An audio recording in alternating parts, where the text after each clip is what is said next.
Dynasty, legacy, empire. The three words were carved into the mantel above Vincent Kingston's fireplace, each letter deep enough to catch shadows. Emma traced them with her finger, standing on tiptoe to reach. She didn't understand what they meant. She only knew they meant father was always busy. Outside the mansion window, children played in the muddy street below. Late winter rain had turned the roads to soup, but that didn't stop them from laughing, chasing, living. Emma pressed her palm against the cold glass. Her breath fogged the window. Emma. Her father's voice came from the study doorway. Have you completed your French lesson? She turned, nodded. Vincent Kingston stood tall in his railroad coat, pocket watch chain gleaming.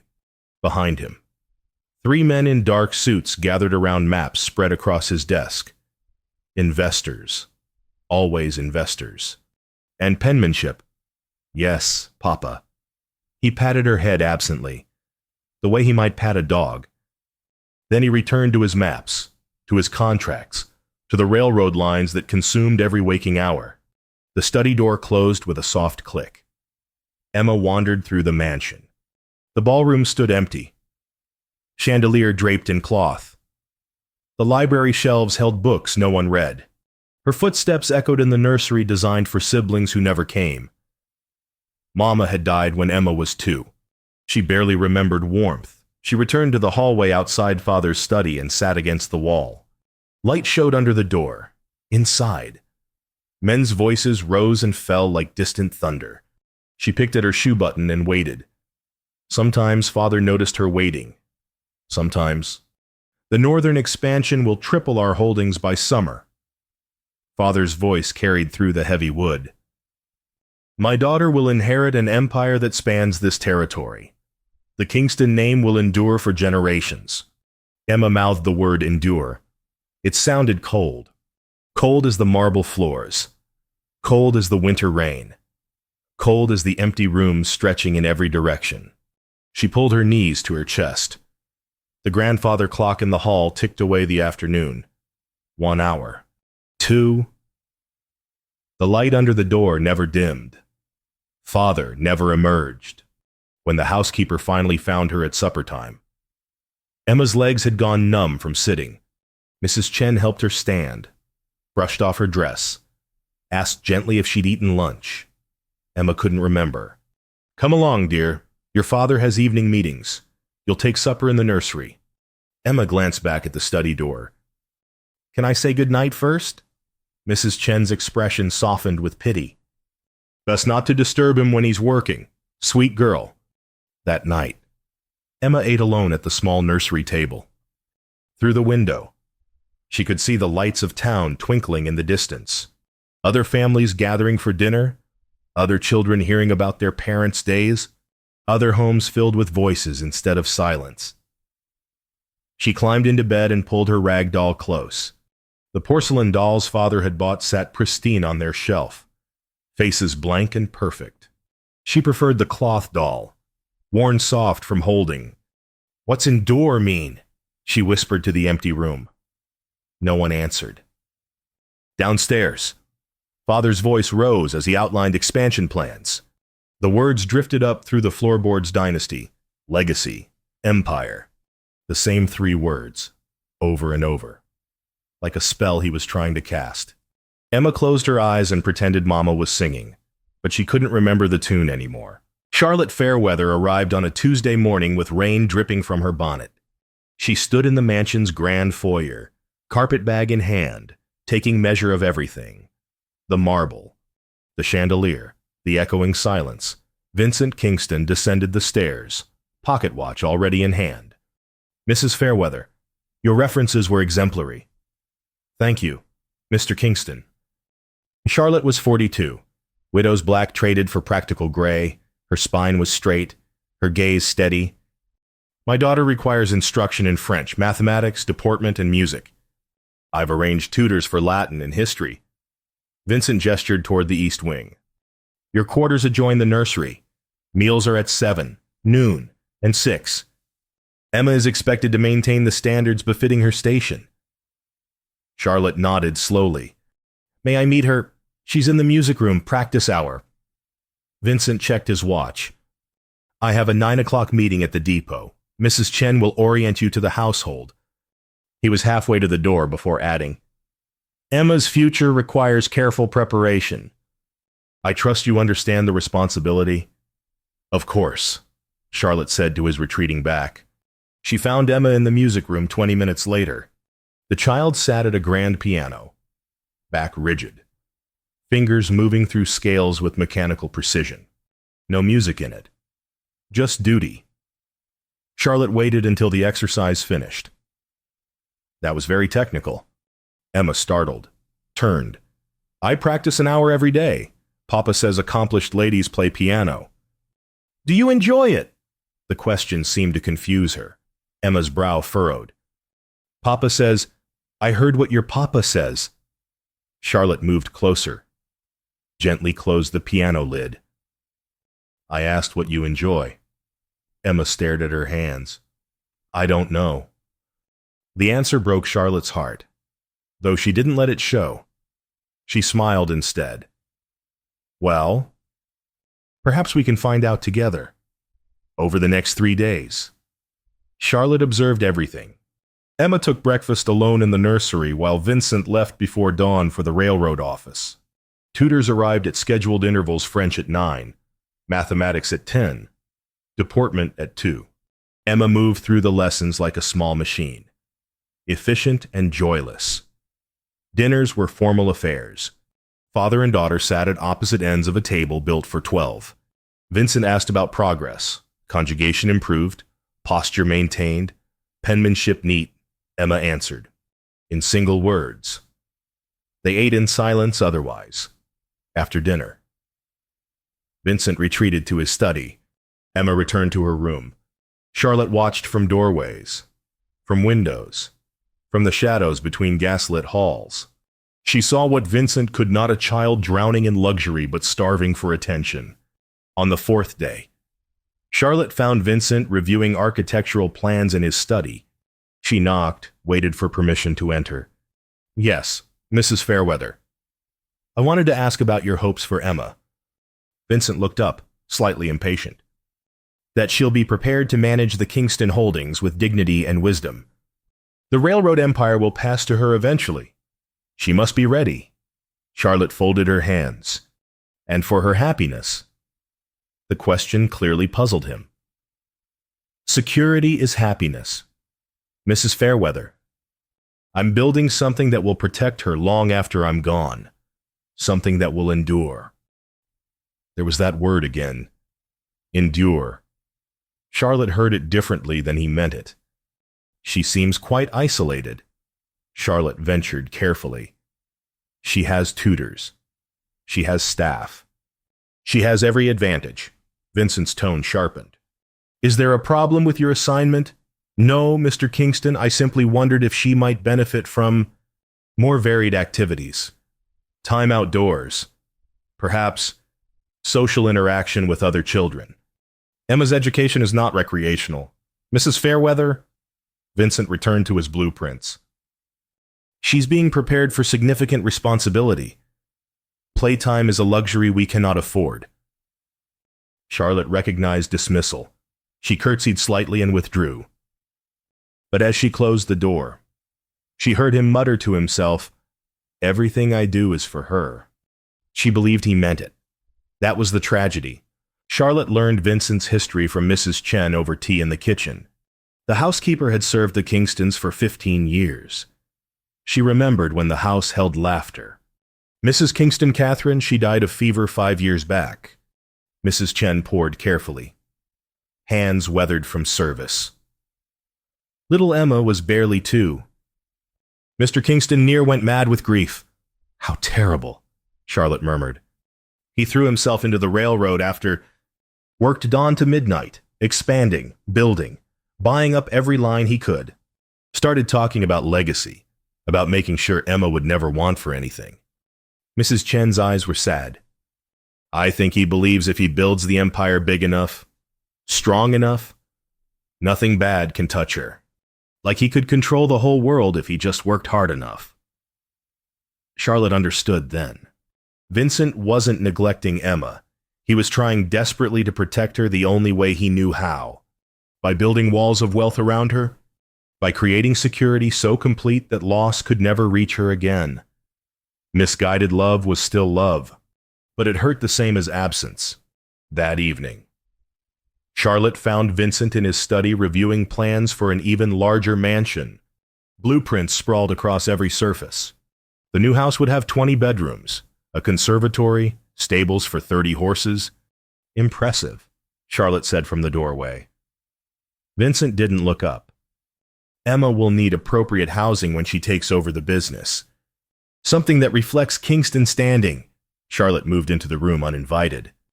Mr. Kingston? I wonder if Emma needs less preparation for the future and more present. His head snapped up. I beg your pardon? She's 7 years old. She should be playing, exploring, learning what brings her joy. Instead, she's training for a responsibility she won't assume for decades. Vincent stood, jaw tight. You've been here a week, Mrs. Fairweather. I've spent 5 years building security for my daughter. Do not presume to instruct me on her needs. I'm not instructing, I'm observing. Charlotte kept her voice gentle but firm. Security built on absence still feels like abandonment. The words landed like a slap. Vincent's face flushed. You overstep your position.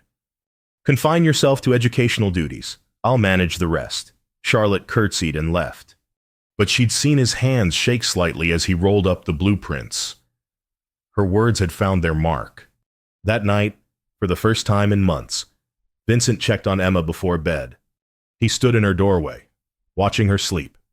The room held every expensive toy a child could want: porcelain dolls and silk dresses. A miniature china tea set, books with gilt edges. Emma clutched a plain rag doll, threadbare and shapeless. Her thumb was in her mouth. Vincent frowned. She was too old for thumb-sucking. Too old for that ratty doll. He'd have Mrs. Chen remove it tomorrow, replace it with something appropriate. But as he turned to go, something stopped him. The image of his daughter choosing that worn cloth over all the finery he'd provided, clinging to something soft in a house of marble and crystal. He closed the door quietly and stood in the hallway. Charlotte's words echoed. Security built on absence still feels like abandonment. Vincent returned to his study but couldn't focus on the work. The blueprints for the new mansion looked suddenly ridiculous. 20 empty bedrooms. A conservatory no one would use. Stables for horses Emma didn't ride. He was building a monument. But monuments were for the dead. His daughter needed something else. He just didn't know what. Spring arrived with sudden warmth. Charlotte began her rebellion gently. Instead of keeping Emma confined to the music room and nursery, she started taking her outside. Fresh air aids learning, she told Vincent when he questioned the change. He grunted approval, already distracted by expansion contracts. Charlotte packed simple lunches and walked Emma to the creek beyond town. They sketched wildflowers, naming each one. Emma's drawings were clumsy but enthusiastic. Charlotte praised them all. Look, a robin. Emma pointed. Breathless. Beautiful. Charlotte agreed. What color is its breast? Red like sunset. Emma tilted her head, studying it. Do you think robins have families? I imagine so. Mothers. Fathers. Baby birds learning to fly. Emma was quiet a moment. Do the baby birds wish their papas would watch them fly? Charlotte's heart squeezed.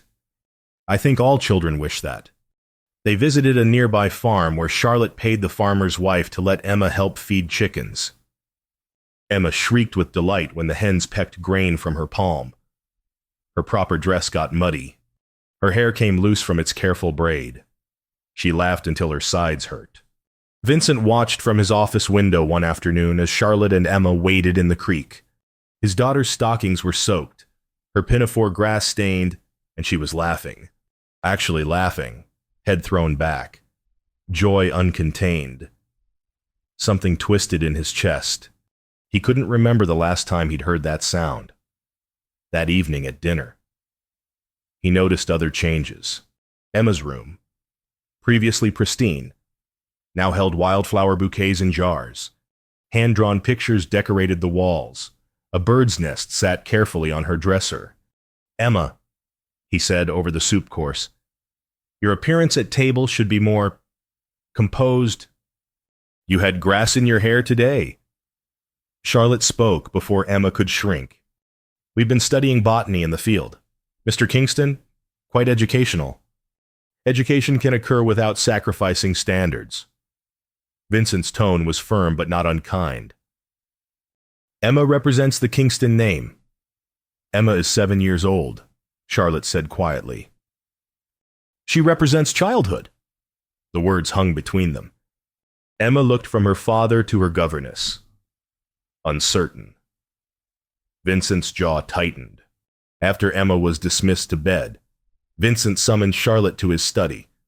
"These unstructured activities must cease. Emma requires discipline, not indulgence. I've built an empire for her. She needs preparation to manage it." Charlotte met his gaze steadily. "With respect, Mr. Kingston, you're building a prison, not a palace." Vincent recoiled. "How dare you? Your daughter is withering inside these walls. She needs childhood, not dynasty training. She needs her father, not an inheritance. I am providing for her future, at the cost of her present." Charlotte's voice remained calm. "When did you last simply sit with her? Ask about her day? Play a game with her?" Vincent had no answer. The question felt absurd. He was a railroad magnate. He managed thousands of employees, hundreds of miles of track. Playing children's games seemed beneath him. No. That wasn't right. It seemed terrifying in its intimacy. "I give her everything," he said finally. "Everything but yourself." Charlotte left him sitting in the lamplight, surrounded by maps of empire. On the desk lay a letter from fellow railroad barons suggesting Emma's eventual marriage to the Vanderbilt. Heir. Strategic alliance. Dynasty secured. Vincent read it twice. 3 times. Tried to feel satisfaction at the prospect. Instead, he remembered Emma's laughter at the creek. The sound had been so foreign, so precious, so unlike anything these marble halls had heard in years. He thought of Catherine. His wife had wanted a simple life, had often begged him to slow down, to be present. He'd promised after this expansion, or once the business stabilizes. But business never stabilized. Expansion never ended. Then fever took her, and all his promises turned to ash. Now he was making the same promises to himself about Emma. After she's educated. After the empire is secured. After. Charlotte's voice haunted him. At the cost of her present. What if there was no after? What if all they had was now, a week later? Charlotte found Vincent still awake past midnight. She'd risen for water and saw lamplight under his study door. She knocked softly. "Mr. Kingston, are you well?" He looked up, startled. Papers surrounded him, but his hands were idle. "Mrs. Fairweather, it's quite late." "May I?" She gestured to the chair across from his desk. He nodded, uncertain. Charlotte sat, folded her hands in her lap. "Why did you leave your previous position?" Vincent asked suddenly. "Your references gave no reason." Charlotte was quiet a moment. "My husband died 3 years ago. Railroad accident. Ironically, we had no children. After his death, I found I couldn't bear being alone in our house. Too many ghosts." She met Vincent's eyes. "I became a governess because I understand loss. And I won't waste the time I have with children in my care on empty formalities." Vincent absorbed this. "I'm sorry for your loss. And I for yours." Charlotte's voice gentled. "Mrs. Chen told me about Catherine." Vincent's throat tightened. He didn't speak of Catherine, hadn't in years. But something about the late hour, the shared solitude, loosened his tongue. "I don't know how to be enough for Emma without her mother. Catherine knew how to connect."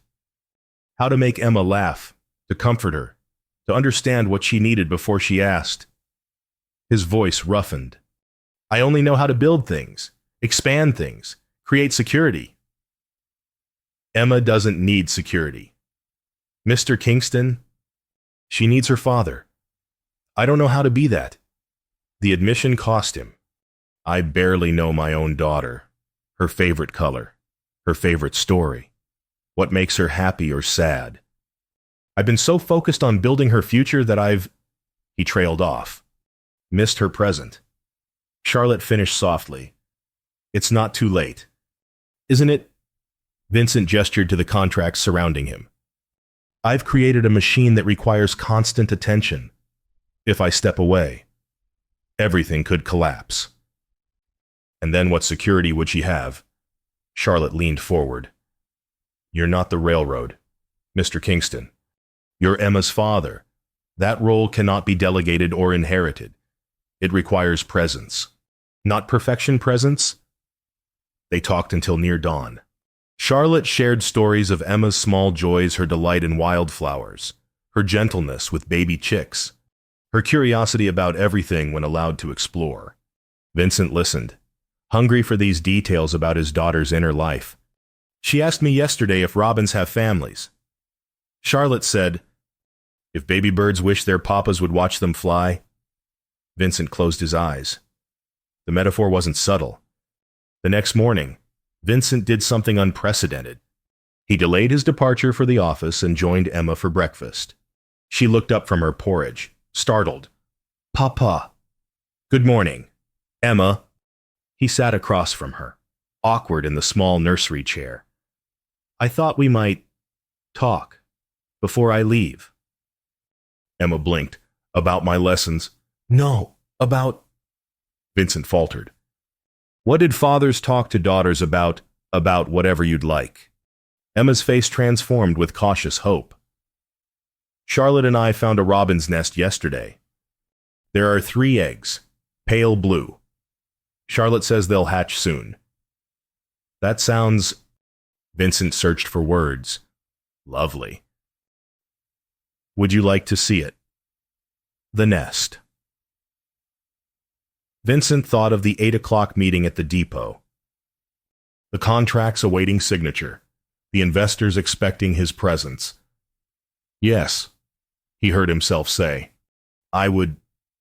They walked to the creek together, Charlotte trailing at respectful distance. Emma chattered the whole way, pointing out flowers, showing him where she'd seen a deer, describing the sound the creek made over the rocks. Vincent had never heard her speak so many words at once. The robin's nest sat in a low oak branch. Emma pointed it out with reverence, whispering so as not to disturb the mother bird. See the eggs, Papa. Aren't they beautiful? Vincent looked at the 3 small eggs, fragile and perfect. He looked at his daughter's upturned face, joy shining in her eyes as she shared this treasure with him. Yes, he said, throat tight. Beautiful. He was 2 hours late to his meeting. The investors were irritated. Vincent didn't care. That evening, Charlotte found a child's drawing slipped under her door. 2 stick figures, close together now, looking at a tree. A third figure with a bun. Charlotte herself stood nearby. At the bottom, in careful letters, thank you for bringing Papa back. Charlotte pressed the paper to her chest and allowed herself one quiet sob. Vincent's newfound presence lasted 6 days. On the 7th day, letters arrived from 3 railroad barons. They'd heard rumors of Vincent's distraction. Competitors were circling. The northern expansion required immediate attention, or the opportunity would pass. Did Kingston intend to remain a major player or become a gentleman farmer? The words stung. Vincent had spent 15 years building his reputation as a ruthless, focused businessman. 6 days with his daughter had apparently damaged that image. That afternoon, 4 new tutors arrived. Vincent had hired them in a panic, a deportment specialist from Boston, a French instructor with Paris credentials, a mathematics professor, a music teacher trained at European conservatories. Emma's education has been too lax. he announced at dinner. We'll expand her curriculum immediately. Morning sessions from 7 to noon, afternoon sessions from 2 to 5, evening practice until 8. Charlotte stared at him. Mr. Kingston, that's 13 hours of instruction. Dynasty requires preparation. Emma's face had gone pale. But Papa, we were going to watch for the robin babies to hatch. No time for that now. Emma, you're behind in your studies. Behind compared to what Charlotte demanded. Vincent's expression hardened. Mrs. Fairweather, you are an employee. I am her father. The decisions regarding Emma's welfare are mine. Charlotte stood slowly. Then you'll have to live with the consequences of those decisions. Mr. Kingston, I hope they're worth it. She left the room before he could respond. Over the next 2 weeks, Emma wilted like a flower denied water. The 13-hour schedule was brutal. She ate without appetite, stopped sketching, stopped asking questions. Her laughter disappeared. Charlotte watched the regression with horror. She'd broken through Vincent's walls, given Emma a glimpse of childhood, and now it was being ripped away. Worse than before, because now Emma knew what she was missing. Vincent noticed too, but couldn't seem to stop himself. Fear drove him now. Fear of appearing weak. Fear of losing business standing. Fear of being unable to provide. The fear made him cruel in his rigidity. Posture. Emma. Accomplished ladies don't slouch. Again. The conjugation was incorrect. Your letter formation is sloppy. Rewrite the entire page. Emma obeyed everything. Said nothing. Her eyes went dull. On a Thursday afternoon, Emma collapsed during penmanship practice. Just folded over her desk, boneless with exhaustion. The deportment instructor called for Mrs. Chen, who called for Vincent. He arrived to find Emma barely conscious, fever burning through her small frame. The doctor's been sent for, Mrs. Chen said, voice tight with reproach. The child is worn to nothing, Mr. Kingston. Vincent carried Emma to her bed. She was terrifyingly light. He sat beside her while they waited for the doctor, watching her labored breathing. Charlotte appeared in the doorway. She didn't speak. Just moved to Emma's other side and pressed a cool cloth to the child's forehead. They worked in tense silence. The doctor arrived, examined Emma, and delivered his verdict with barely concealed anger, exhaustion and strain. This child needs rest, fresh air, and significantly less pressure. Whatever you've been doing, stop it immediately. After the doctor left, Vincent remained at Emma's bedside. Charlotte stayed too, neither acknowledging the other. Emma drifted in and out of fever dreams, murmuring fragmented words. Want Mama? Want Charlotte? Want Papa to stay? Each word landed like a blow. Vincent's hands shook. He'd nearly killed his daughter with his ambition, with his fear, with his inability to see her as anything but an heir to prepare rather than a child to love. Charlotte tended Emma through the night. Vincent watched, seeing clearly what he'd been too blind to notice before. Charlotte sang soft lullabies, smoothed Emma's hair, whispered reassurances. This was mothering. This was what Emma needed. This was what he could never provide. By dawn, Emma's fever broke. She slept peacefully. Vincent and Charlotte remained on either side of her bed, both exhausted. I canceled the northern expansion, Vincent said quietly. And the boarding school plans? Charlotte looked at him. But I don't know what to do instead. His voice cracked. I only know how to build things for her. I don't know how to just be with her. Charlotte's expression softened. Then perhaps that's where you start. By admitting you don't know.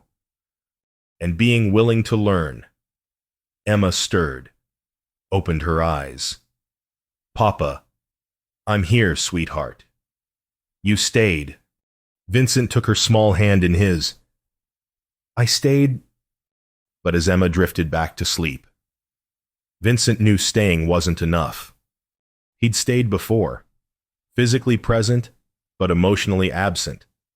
He needed to change fundamentally, and he had no idea how. Vincent walked the railroad lines at midnight, unable to sleep. Emma had recovered from her illness, but Vincent couldn't recover from what he'd nearly done. The doctor's words haunted him. "Whatever you've been doing, stop it." He stood at the depot he'd built 5 years ago. Steel and ambition made manifest. His greatest achievement: trains ran on schedule, freight moved efficiently, profits soared. The Kingston name commanded respect from California to Chicago.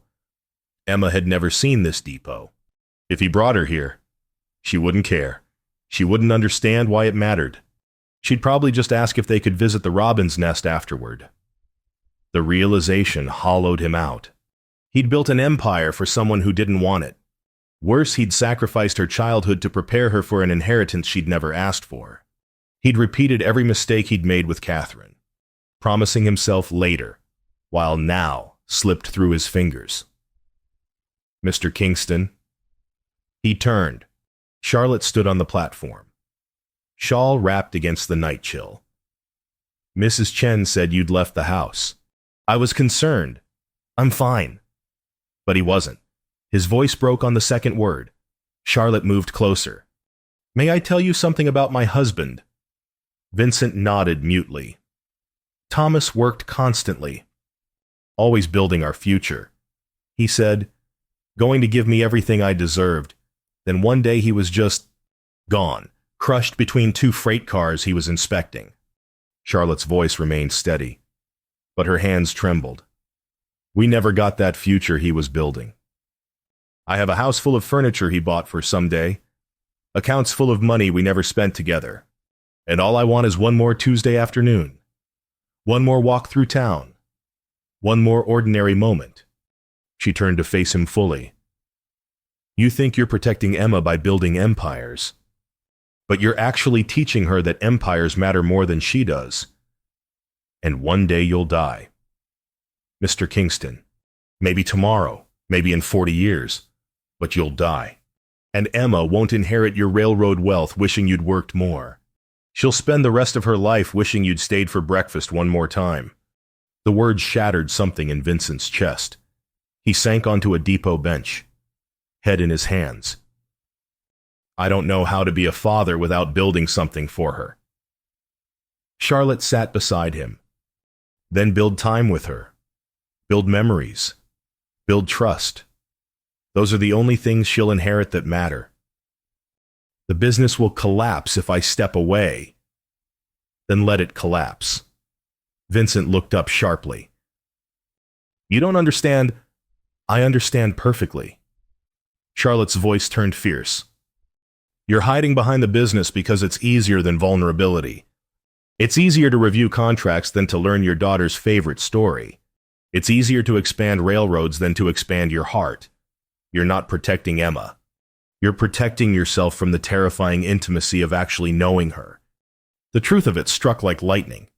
Vincent had been hiding, building walls of wealth around his fear that he'd fail Emma the way he'd failed Catherine, that he'd be inadequate, insufficient, unable to make Emma happy without his wife to guide him. "I'm afraid," he whispered.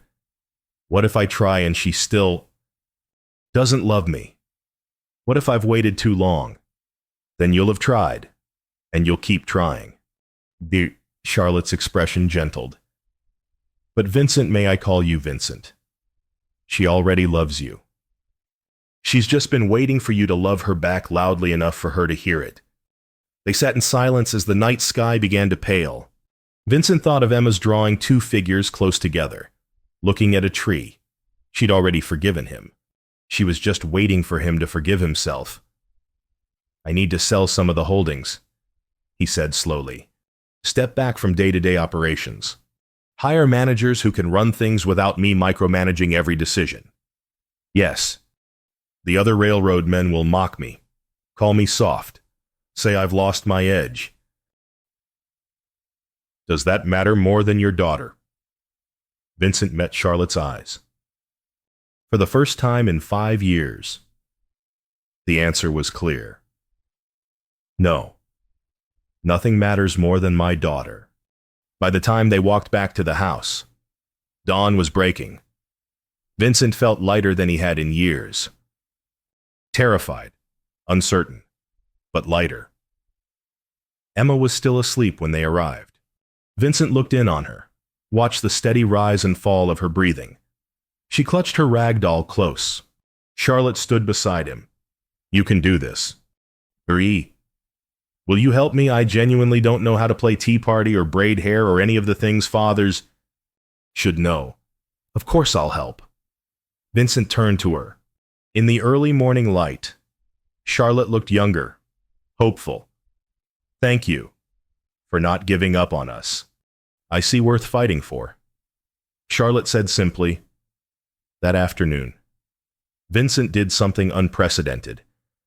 He sat Emma down in the garden and asked her directly, "What would make you happy?" Emma looked confused. Happy. Yes, what do you want? Not what I want for you. What do you want for yourself? The question clearly startled her. She thought carefully, seriously, when she answered. Her voice was small but certain. For you to stay home sometimes, to play with me, to not be so busy all the time. I don't need the big house or fancy things. Papa, I just want you to be my daddy. Vincent pulled her into his arms and held her, while something ancient and frozen in his chest finally thawed. Summer arrived with golden light and longer days. Vincent began the work of transformation. He sold the secondary railroad interests to a Chicago syndicate, cut his holdings by half, hired 3 managers to handle operations he'd micromanaged for years. The other railroad barons thought he'd lost his mind. Vincent didn't care. He came home for dinner every night, actually sat with Emma, asked about her day, listened to answers he'd never bothered to hear before. At first it was awkward. He didn't know how to talk to a 7-year-old. But Charlotte coached him gently. Ask her to show you things. Children love to share what they've discovered. So Vincent asked. And Emma, cautious at first, began to open like a flower given water. She showed him her drawings, her collections of interesting rocks, the bird's nest where 3 babies had hatched. She taught him the names of wildflowers. She told him elaborate stories about the chickens at the farm. Vincent learned to play tea party, sitting cross-legged on the floor while Emma poured imaginary tea. He learned to read bedtime stories with different voices for characters. He attempted to braid her hair and created such a disaster that both he and Emma dissolved in laughter. Charlotte had to fix it. But Vincent had made his daughter laugh. That felt like victory. June became July. Emma transformed. Color returned to her cheeks. Her appetite improved. She smiled constantly, chattering at meals about everything and nothing. Her drawings changed too. Now they showed 3 people close together, holding hands. One evening after Emma was asleep, Vincent found Charlotte reading in the parlor. I wanted to thank you, he said, for everything. Charlotte looked up from her book. You did the work yourself. You showed me how. Vincent sat across from her. Over the past months, something had shifted between them. Respect had deepened into friendship. Friendship had ripened into something neither had named but both recognized. Charlotte, Vincent faltered. Emma asked me yesterday if you could stay forever. Not as governess, as family. Charlotte set down her book carefully. What did you tell her? That I'd like that too. Vincent met her eyes. I know I'm asking a great deal.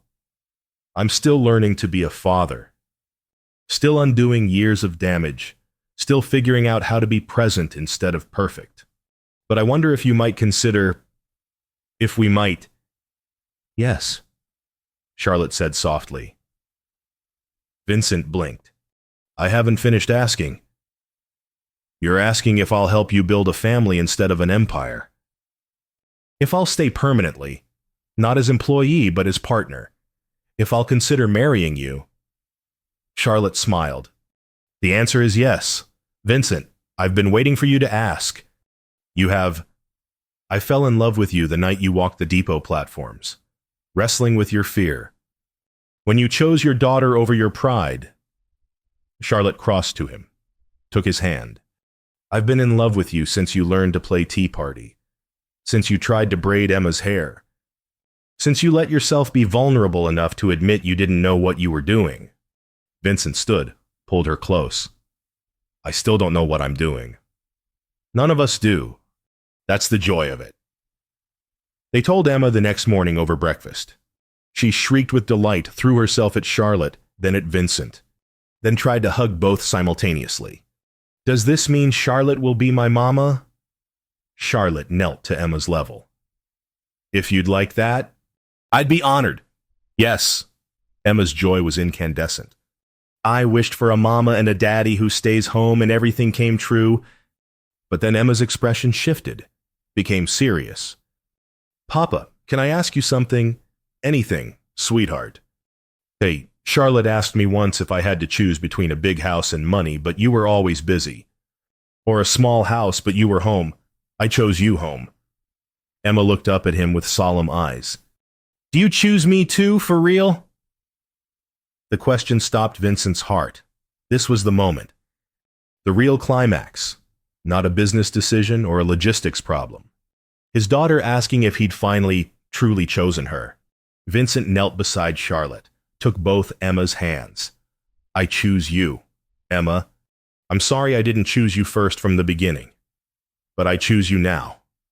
Every day. Always. Emma studied his face, searching for truth. Whatever she saw satisfied her. She threw her arms around his neck. Then I choose you too, Papa. You're the best daddy ever, even if you can't braid hair very good. Vincent laughed through unexpected tears. Charlotte wrapped her arms around both of them. They stayed like that, the three of them tangled together, while summer sunlight poured through the window and turned everything gold. By late August, the transformation was complete. Vincent had sold the mansion to a Denver banker and bought a modest 2-story house near the creek Emma loved. The new house had 6 rooms instead of 30. No ballroom, no conservatory, no marble halls. Just a kitchen that smelled like Charlotte's baking, a parlor where they read together in the evenings, and bedrooms that felt like home instead of museums. Emma bloomed in the smaller space. She helped Charlotte in the garden, planting vegetables and herbs. She befriended neighbor children and played in the creek every afternoon. She still had lessons, but reasonable ones a few hours daily, leaving time for childhood. Vincent discovered he liked the smaller house, liked knowing where his family was at any moment, liked hearing Charlotte humming in the kitchen while he helped Emma with arithmetic at the table, liked the intimacy of lives lived in close proximity. The railroad still ran. His managers proved competent. Vincent attended quarterly meetings, reviewed major decisions. But the daily operations no longer consumed him. He was still wealthy, still respected, just not obsessed. Other changes: Vincent learned to cook simple meals, planted tomatoes that actually grew, read entire books instead of just contracts, played checkers with Emma, and lost more often than he won, sat on the porch with Charlotte in the evenings, discussing nothing important, just being together. The wedding happened in October. Small and simple. Emma wore a blue dress and carried wildflowers. Charlotte wore gray silk. Vincent discovered his hands shook as he made his vows, not from nervousness but from gratitude. He'd been given a second chance. Not many men got that. Emma stood between them during the ceremony, holding both their hands. When the minister said, "You may kiss your bride," Emma announced loudly, "Now we're all family." The small congregation laughed. Vincent and Charlotte kissed while their daughter beamed. After the wedding, the three of them walked to the creek together. Emma pointed out where the robin's nest had been, now empty as the fledglings had flown. "They grew up and left," she said, "but I bet they still remember this tree." "I imagine they do," Charlotte agreed. "I'll remember everything," Emma said seriously. "From when it was just me and Papa being lonely. And then Charlotte came. And then Papa came back for real. And then we all got to be together." She looked up at Vincent. "This is better than Dynasty," Right, Papa. Vincent knelt, pulled her close. So much better, sweetheart. The best legacy I could ever leave is you knowing you were loved. They walked back to their small house as autumn light turned the world amber. Smoke curled from the chimney Mrs. Chen had stayed on as housekeeper and had dinner waiting. The windows glowed warm. Inside, the mantel held no carved words about dynasty or empire. Just Emma's drawings, family photographs, Charlotte's books. Vincent paused at the threshold, Charlotte's hand in his. Emma tucked against his side. He thought of the mansion with its 30 rooms, the empire that had consumed him, the words he'd worshipped: dynasty, legacy, empire. None of it mattered. This mattered. This moment. This family. This love. Emma tugged his hand. "But Papa, are you coming?" "Yes," Vincent said, and meant it completely. Not someday. Not after the next expansion. Not when things settled. Now. Always now. They went inside together. Closed the door against the autumn chill. Charlotte started serving dinner. Emma chattered about her day. Vincent listened. Really listened. Committing every word to memory. Later, after Emma was tucked in bed, she called for Vincent to read to her. He picked up the book they'd been working through. But Emma stopped him. "Papa, can you just talk to me instead? Tell me a story about when you were little." Vincent set down the book. "What would you like to know?" "Everything." Emma said, "I want to know everything about you." So Vincent talked about his own childhood, his parents, his dreams. He told her about meeting her mother, about falling in love, about the day Emma was born. He'd never told these stories before, had kept them locked away. Now they spilled out, gift offered and received. Emma's eyes grew heavy, but she fought sleep, not wanting the conversation to end. Finally, Vincent kissed her forehead. "We'll talk more tomorrow, and the day after. We have time now. Promise. Promise." Emma smiled and let sleep take her. Vincent stood watching her for a long moment. His daughter. His whole world contained in one small, perfect person. Charlotte appeared in the doorway. "She looks happy." "She is happy." Vincent moved to his wife, wrapped his arms around her. "We all are. You did it, Vincent. You chose her. We chose each other." Vincent looked around Emma's small room, wildflower drawings on the walls, collected treasures on shelves, the rag doll prominent on her pillow. Sometimes the smallest legacy, a loved child, matters most. They walked downstairs together, hand in hand. The house settled around them, creaking gently. Outside, the creak murmured. Inside, the kitchen still held warmth from dinner, the scent of Charlotte's bread, the evidence of lives lived together. Vincent had built an empire and found it empty. He'd built a family and found it was everything. No dynasty could compete with Emma asking him to read to her. No legacy could surpass the simple fact of being present for the people he loved. He didn't check his pocket watch anymore. Time moved differently now. Slower, richer. Measured in Emma's laughter and Charlotte's smiles and the steady accumulation of ordinary moments that added up to extraordinary life. This was the kingdom worth building. Not railroads spanning territories, but trust spanning hearts. Not monuments to endurance, but memories of tenderness. Not dynasty, but love.